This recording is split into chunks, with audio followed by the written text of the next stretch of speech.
சித்திரை முதல் நாள் இன்று அனைவருக்கும் இனிய தமிழ் புத்தாண்டு வாழ்த்துக்கள்.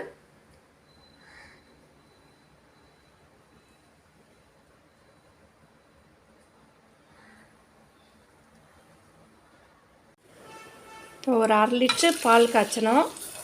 இது நல்லா திக்காகணும். அடி பிடிக்காமல் ஆடை உழுவாமல் நல்லா திக்காகிற அளவுக்கு காய்ச்சணும். இப்போ ஒரு தேங்காய் கீறி வச்சுருக்கேன். இது தண்ணி ஊற்றி அரைக்க வேண்டியதில்லை. அந்த இளநீர் தண்ணியை வச்சு நல்லா திக்காக அரைச்சிக்கணும். ஃபஸ்ட்டு தேங்காய் பாலே எடுத்தால் போதும், 2வது பால்லாம் வேண்டியதில்லை. நல்லா திக்காக ஒரு இது எடுத்து வச்சுக்கணும். இப்போ நல்லா அரைச்சாச்சு. ஃபஸ்ட்டு பால்னால் இப்படி இருக்கணும். தண்ணியே ஊற்றிருக்கக்கூடாது. அந்த இளநீரில் உள்ள தண்ணி மட்டும்தான் ஊற்றிருக்கேன்.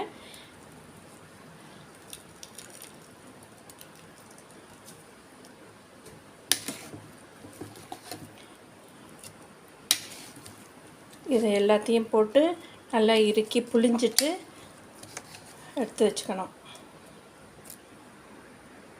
தேங்காய் பால் ஒரு 200 கிராம் எடுத்து வச்சுருக்கேன்.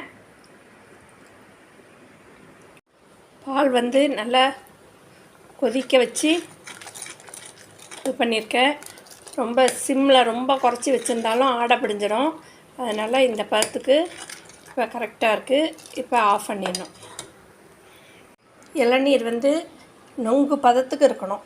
இது மாதிரி எலசா இது மாதிரி உள்ளதை தனியாக எடுத்து வச்சுக்கணும். கொஞ்சம் தான் இருக்கிறத கொஞ்சம் அரைச்சிக்கணும். தேங்காயை இளநியாக இருக்கிறத 1/2 லிட்டர் பாலுக்கு 200 ml தேங்காய் பால் எடுத்திருக்கேன். 2 இளநீ எடுத்திருக்கேன். நல்ல எலசா நொங்கு பதத்துக்கு உள்ளதை சின்ன பீஸாக கட் பண்ணியிருக்கேன். கொஞ்சம் எலசா இருக்கிறத இதை மிக்சியில் குறப்பாக அரைச்சிக்கணும். அது எப்படி அரைக்கிறதுங்கிறத பார்க்கலாம். இதை தண்ணி ஊற்றாமல் குறப்பாக அரைச்சிக்கணும். இந்த இளநியை இந்த பதத்துக்கு அரைச்சிக்கணும். ரொம்ப நைஸாகவும் இருக்கக்கூடாது, ரொம்ப குறப்பாகவும் இருக்கக்கூடாது. இது மாதிரி அரைச்சிக்கணும். நல்லா திக்காக காய்ச்சியாச்சு. இப்போ தேங்காய் பால் 1 கப்பு எடுத்து வச்சுருக்கதை ஊற்றணும். இப்போ அரைச்சி வச்சுருக்கிற இளநியும் கட் பண்ணி வச்சுருக்க இளநியும் ஒன்றா போட்டு கண்டென்ஸ்ட் மில்க் அது தேவைக்கேற்ப போட்டுக்கலாம். இப்போ நான் ஒரு 3 ஸ்பூன் கிட்ட போடுறேன்.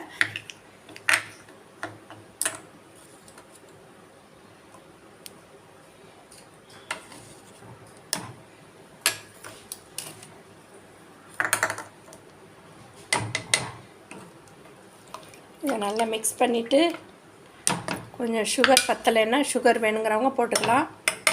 நான் கொஞ்சமாக போடுறேன். ஏன்னா கண்டென்ஸ் மில்க்லேயே ஸ்வீட் இருக்கிறதுனால இனிப்பாக இருக்கும். ஏலக்காய் 1 ஸ்பூன் நல்லா பவுடர் நுணுக்கி வச்சுருக்கேன். ஏலக்காயை போடுறேன். நல்லா மிக்ஸ் பண்ணிவிட்டு கொஞ்சம் சட்டியில் நெய் ஊற்றி கொஞ்சம் பாதாமும் முந்திரியும் நல்லா நைஸாக துருவிட்டு அதையும் பொரித்து லாஸ்ட்டில் போட்டு ஃப்ரிட்ஜில் வச்சுட்டு அதுக்கு பிறகு சர்வ் பண்ணணும். பார்க்கவே எவ்வளோ நல்லா இருக்கு பாருங்கள்.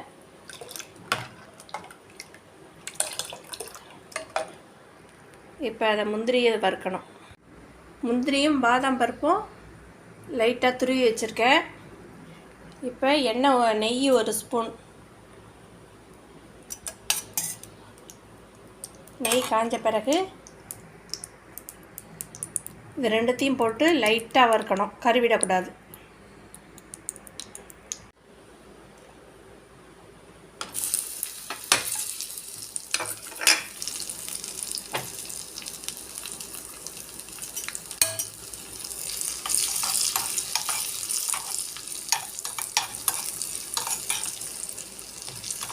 நல்லா செவந்து பொன் கலரில் வந்தோடனே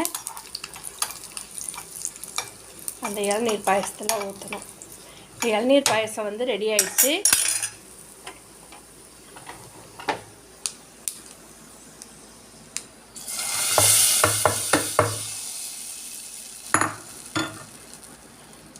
இப்போ இளநீர் பால் தேங்காய் பால் எல்லாமே அடுப்பில் வச்சு அந்த பால் சூட்லேயே போட்டு கிண்டிட்டேன். ரொம்ப கொதிக்கக்கூடாது. அப்போ தான் நல்லாயிருக்கும். இதை வந்து இப்போ ஃப்ரிட்ஜில் வச்சுட்டு அதுக்கு பிறகு தான் சர்வ் பண்ணோம், நல்லா ஜில்லுன்னு வச்சு. இளநீர் பாயசம் ரெடி ஆயிடுச்சு.